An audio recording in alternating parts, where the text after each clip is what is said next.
Patrick possède un bac en art profil géographie de l'Université de la Colombie-Britannique. Au sein de Consortec, il offre de la formation, de l'assistance technique ainsi qu'une gamme de services conseils à l'ensemble de notre clientèle du domaine de la géomatique. Il a également pris part à la tournée mondiale de Safe Software FME World Tour de mai dernier à titre de présentateur technique. Patrick travaille quotidiennement à offrir son expertise afin de conseiller nos clients en termes de traitement de données. Il possède une solide expérience en gestion et traitement de données de différentes natures, plus particulièrement celles à référence géographique. Alors, sans plus tarder, M. Connelly-Boutin, je vous cède la parole. Merci. Alors,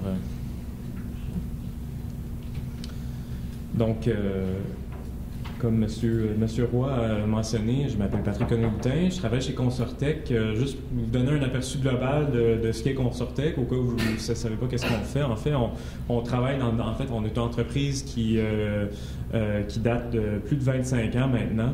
On œuvre dans le domaine de l'architecture, de l'ingénierie, de la construction et de la géomatique. Évidemment, je vais passer un petit peu plus de temps à parler de notre service qui concerne la géomatique. Donc, qu'est-ce qu'on fait?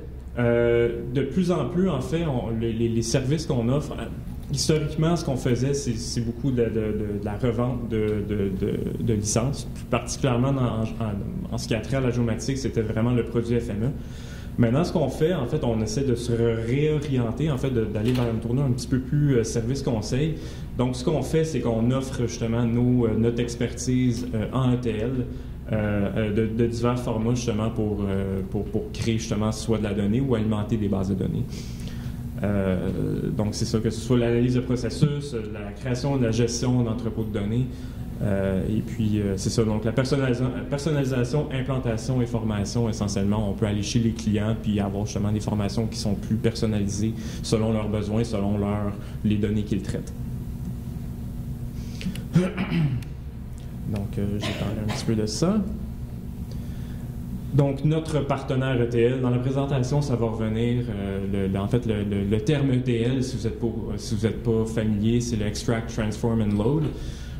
Et puis, notre partenaire ETL, c'est Safe Software. On est un partenaire Platinum, donc le seul au Canada. Et puis, c'est ça. Donc, sans plus tarder,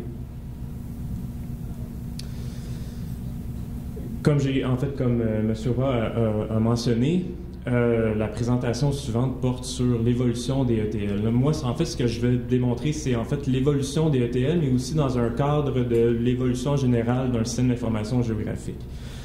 Je vais prendre un cas d'utilisation d'une de nos organisations, en fait, de nos municipalités en Ontario, qui en fait, a implanté leur premier système d'information géographique en 1994. Et puis, en fait, on va voir le cheminement du développement de leur système d'information géographique avec, justement, la composante ETL. Donc, le concept d'ETL date de quelques décennies déjà, et c'est évidemment pas propre aux données spatiales. En fait, le concept d'ETL a vu le jour un peu de temps après l'élaboration des modèles de data warehousing ou d'entreposage de données. Vous avez sans doute déjà entendu parler du terme data warehouse, possiblement dans un contexte d'intelligence d'affaires.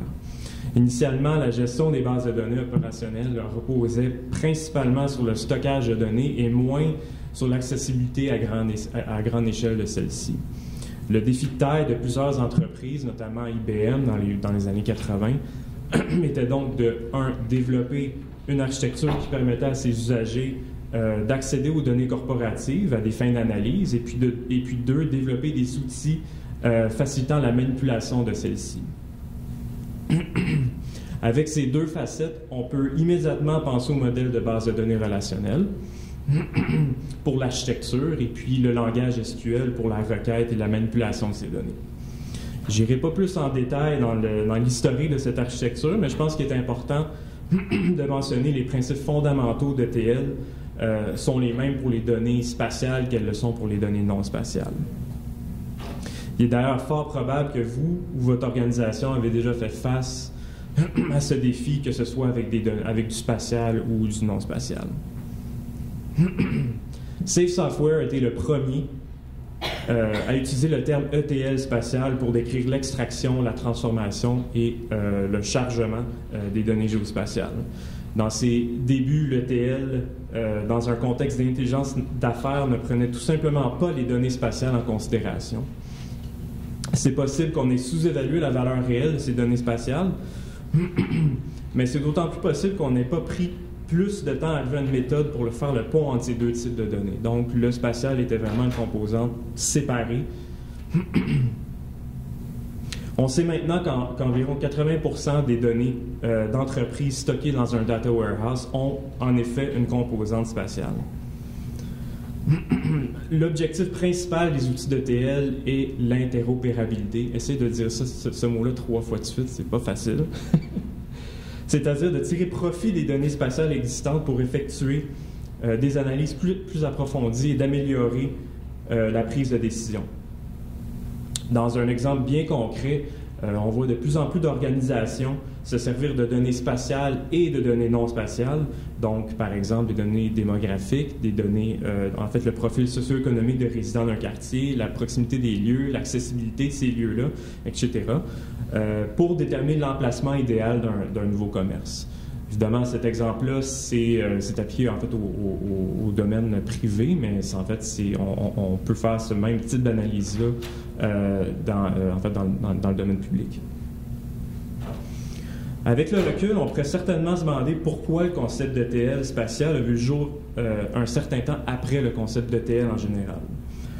Pourquoi est-ce que ça a pris autant de temps avant qu'on pense à tirer profit des données spatiales? Après tout, peu importe qu'on traite du spatial ou du non spatial, on traite a priori du data. Donc, pour comprendre le phénomène qui est l'évolution de l'ETL, je vais vous montrer les différents stades de maturité d'un système d'information géographique dans une organisation. Vous pourrez peut-être aussi penser à l'évolution même de votre organisation, par exemple, où elle se situait dans la courbe.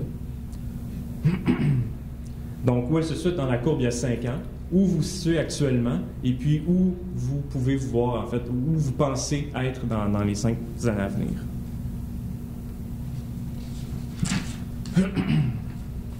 Donc, le graphique suivant montre un modèle de maturité d'un SIG, connu et élaboré par Even Keel Strategies. Donc, notez les 5 niveaux de maturité de l'utilisation ad hoc par un certain nombre de professionnels, donc le niveau 1, jusqu'à l'implantation à grande échelle dans une organisation, donc le niveau 5, entreprise. L'axe horizontal représente l'évolution du niveau de maturité, tandis que l'axe vertical représente le retour sur l'investissement. Pour donner un contexte au graphique, je me suis inspiré, comme j'ai dit tantôt, d'un cas vécu avec un de nos clients en Ontario, qui a justement en fait développé leur premier système d'information géographique en 1994. Ironiquement, en fait, je ne sais pas si c'est une coïncidence, mais Safe Software, en fait, a développé leur premier produit ETL, donc FME, en 1994 aussi. Donc, quand on parle justement dans les 25 dernières années, il y a eu beaucoup d'évolutions, que ce soit dans les SIG, mais aussi justement dans l'ETL. Donc, ce graphique montre la même courbe que le graphique précédent avec les années d'opération d'un programme SIG sur l'axe horizontal et le niveau de maturité de SIG et la valeur relative sur l'axe vertical à gauche et à droite respectivement. En fait, pour cette municipalité en particulier, la valeur relative représente les gains d'efficacité, de productivité et de qualité attribuables à l'implantation et à l'utilisation du logiciel FME. Les exemples suivants vous donneront des exemples concrets à l'usage de FME à chaque niveau dans l'évolution du processus ETL de cette organisation. Mais évidemment, vous pouvez tracer la relation avec, en fait, j'espère, avec votre organisation. Donc, il est évident qu'il y a différents facteurs qui affectent l'évolution du processus ETL, que ce soit la taille de l'organisation, les usagers qu'elle dessert, ou même la volonté même d'évoluer. Au tout début, cette municipalité s'est tournée vers FME pour répondre à un besoin spécifique. pour un groupe d'usagers en particulier. Au fil du temps, de plus en plus d'usagers ont vu en FME un outil permettant de faire le pont entre diverses données de divers départements. Donc, le premier niveau de maturité qu'on voit ici, en fait, on commence avec, représente pour la majeure partie du cas l'introduction d'un cycle dans une organisation. L'utilisation des outils de technologie se limite à quelques usagers, la plupart du temps dans un seul groupe dans l'organisation. À ce stade-ci, il y a peu ou parfois pas de transfert de connaissances entre les usagers. Pourquoi? Parce que les licences de ces outils sont octroyées sur une base individuelle, donc sur un poste en particulier. Les demandes proviennent pour la plupart du temps de l'intérieur de ce groupe pour des besoins très spécifiques. Les exemples d'ETL sont relativement peu complexes. Donc, par exemple, la plupart du temps, il s'agit d'une reprojection ou même juste d'une transformation d'un type de données à l'autre. On peut penser à de shapefile à DXF ou vice-versa.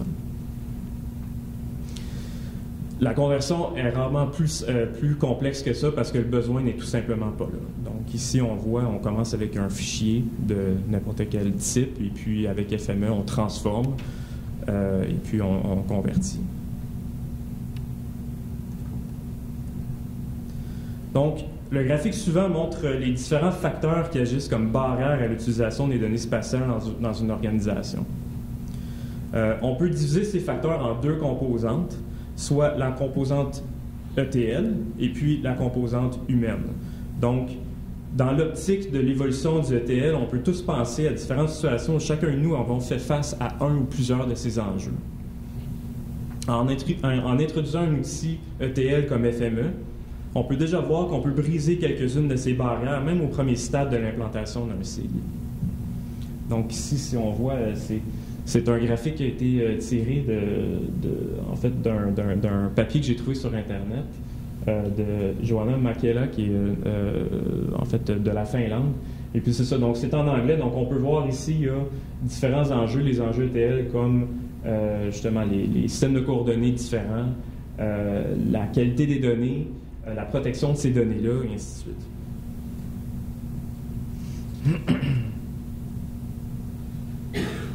Donc, le deuxième niveau de maturité est caractérisé par l'implantation d'un SIG à l'échelle départementale. On commence à reconnaître l'importance qu'apportent ces quelques experts en application géomatique au sein du département et on centralise les demandes aux services spatiaux à ces quelques individus. Donc, on met en valeur la composante spatiale, mais l'acquisition des données et les systèmes de gestion de données servent uniquement les besoins d'un département en particulier. On commence à avoir d'autres départements à emboîter le pas et d'engager les spécialistes en géomatique. Pardon. Mais ce qu'on remarque, c'est qu'il y a peu de communication entre géomaticiens de divers départements. Une autre barrière très courante est liée à l'accès limité aux données et les droits de celles-ci. L'accès à l'échange de données entre départements sont inexistants parce que les droits de propriété de ces données sont encore très restrictifs. Donc, qu'est-ce que ça veut dire pour les processus ETL? Ces spécialistes sont en mesure d'effectuer des transformations et de générer des données spatiales, mais la richesse de celles-ci demeure assez limitée parce que, justement, le jeu de données demeure très restreint. Donc, le jeu de données demeure, justement, au sein de ce département. Parce que les demandes de production de données sont encore effectuées au besoin, il y a souvent de la redondance dans les méthodes de conversion. La validation de données se fait manuellement parce qu'il n'y a pas encore de processus d'automatisation. Dans la transformation, la validation des données, on peut garantir que la qualité soit constante d'une livraison à l'autre. En plus, les pratiques d'ETL ne sont pas partagées d'un département à l'autre, ce qui accentue le niveau de redondance. Le processus de transformation de données n'est pas automatisé, les données produites sont destinées encore à l'usage unique. Par contre, peut-être la plus grande barrière à l'utilisation des données spatiales est le fait que les spécialistes en géomatique, à l'exception peut-être des départements des TI, n'ont pas encore nécessairement la capacité de développer un système d'intégration de données.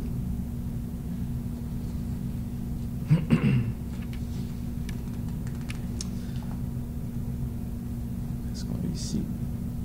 Non, en fait. OK. Pardon? De plus, on commence à développer des applications géomatiques sur serveur et créer un portail SIG avec des outils de type self-serve. Donc ici, en fait, le deuxième exemple, là. Des applications permettent de démocratiser l'utilisation de données spatiales et permettent aux usagers non géomaticiens d'obtenir des données spatiales sans avoir à les créer eux-mêmes. Évidemment, ces tâches peuvent se faire sans des processus d'ETL automatisants en arrière-plan. Donc, ce qu'on voit ici au...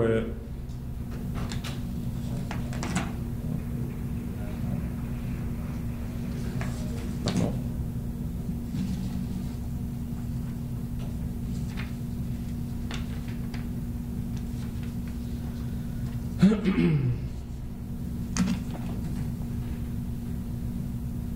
Donc, on voit ici, en fait, un graphique. Après environ 12 ans d'intégration, le niveau 3, en fait, c'est le niveau d'un DTL ou un SIG centralisé.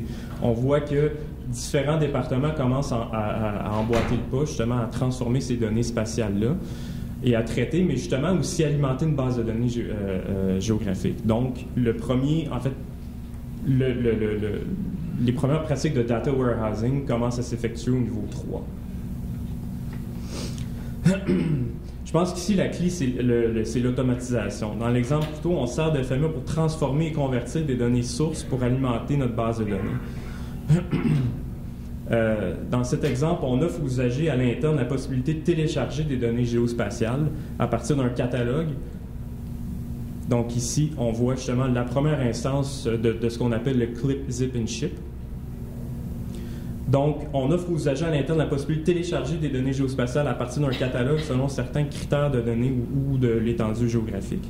Encore là, c'est rendu possible avec des bonnes pratiques ETL, soit le processus de découpage, de conversion et de stockage de données sur un site FTP disponible à l'interne. Ce processus peut être automatisé sur une base périodique, soit avec les outils desktop ou en fait, ce que je vais parler, justement, les produits comme FMS Serveur.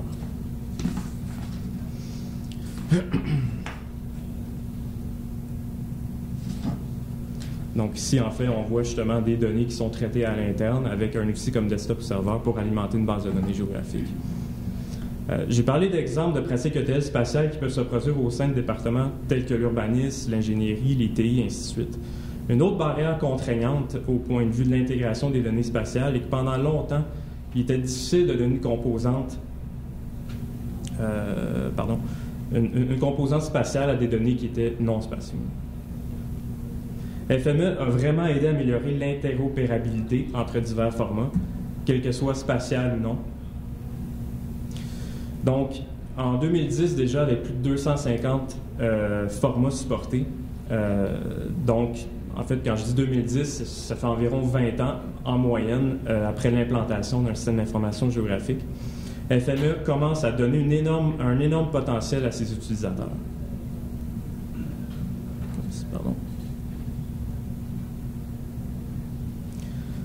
On commence à avoir d'autres types d'extraction et de transformation de données, plus particulièrement des données hébergées sur des sites externes, soit le partage ou avec accès limité. On peut prendre des données GTFS ou de transport en commun, par exemple. Donc, ce sont des données qui ont une composante spatiale. Mais pour exploiter le côté spatial, il faut évidemment transformer et manipuler ces données-là pour rendre ça nécessaire. Un autre exemple de celui-ci est le circuit de borne électrique au Québec. La donnée source est en format XML. XML, en passant, c'est un format où FME fait beaucoup d'avancements, puis en fait, c'est un format très populaire à l'interne. Donc, le processus ici, en fait, le XML est hébergé sur une page web. Le processus extrait le XML. Donc, à gauche, ici, on voit le format. C'est un petit peu difficile à voir ici. Mais essentiellement, ce qu'on a, c'est la seule composante spatiale qu'on a, c'est justement la latitude, la longitude de tous ces points-là. Et ensuite, expose des attributs en incluant les coordonnées géographiques et convertit le tout en KML. Ça, c'est un exemple assez simple où on a justement d'un XML, donc avec une composante qui est non spatiale au début, en fichier KML.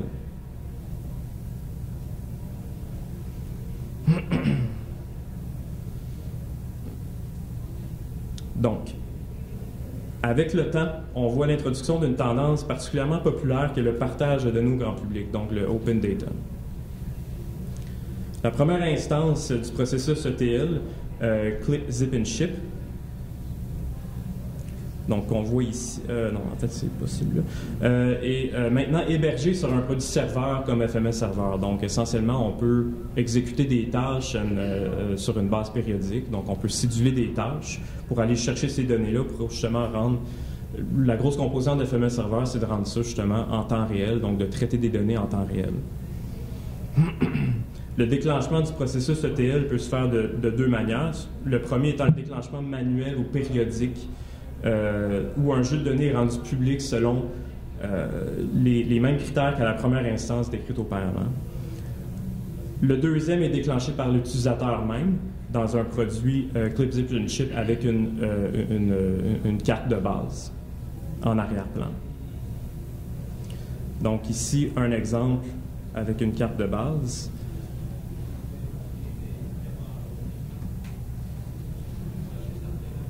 Ici, évidemment, c'est un démo de FMS Server. En fait, c'est une page web qui héberge justement, en fait, qui offre justement un démo de ce produit-là, du Clip, Zip and Ship. Donc, on voit ici les couches qu'on peut télécharger. Donc, exemple, si on veut les arrêts de bus et puis les routes. Et puis, en fait, on peut choisir notre système de coordonnées. Donc, si on choisit, exemple, le GS84, et puis notre format output, disons qu'on le veut en KML. Et puis ensuite, on peut dessiner notre polygone ici.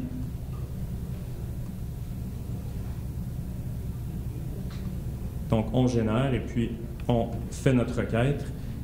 Et puis ici, en fait, on peut télécharger les données mêmes. Donc, évidemment, ce processus-là, en arrière-plan, c'est un workspace FME qui essentiellement va utiliser la zone qui a été encadrée pour faire un clip justement de ces types de données-là.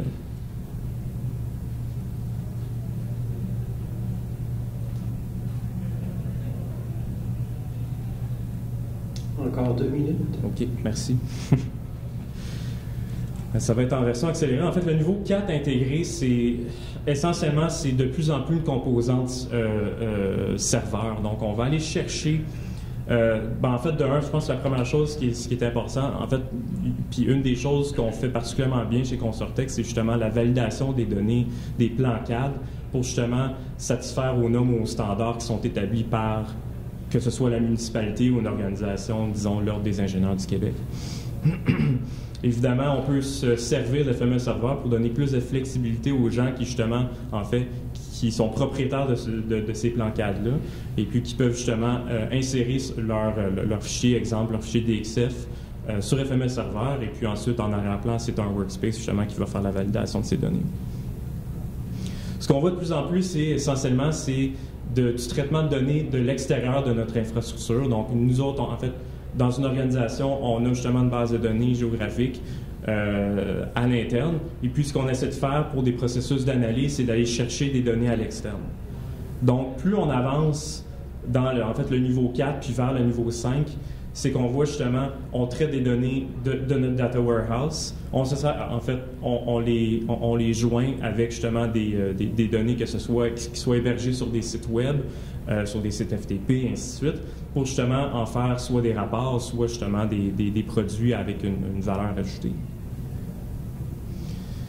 Le niveau 5 entreprise, c'est peut-être un peu la vision de chaque organisation, mais c'est essentiellement un modèle qui est parfaitement intégré ou qui a essentiellement pas de overlap entre justement les experts en géomatique. Donc, on a un objectif précis qui est justement l'intégration de ces données-là dans un SIG, mais il y a une communication assez bien parmi les différents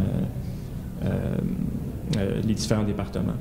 Donc, en fait, la vision globale, essentiellement, c'est justement de faire, en fait, en ETL, c'est vraiment d'aller chercher en fait, d'analyser ces données, puis en bout de ligne, c'est de prédire, disons, les tendances. Donc, si je suis à court de temps... Effectivement, on aurait pris le temps nécessaire qui vous est alloué. Pour finir, je garderai peut-être une petite minute pour des questions, s'il y en a qui en ont. Donc, pas de questions. Alors, merci beaucoup, M. Cornelier Boutin, pour votre présentation.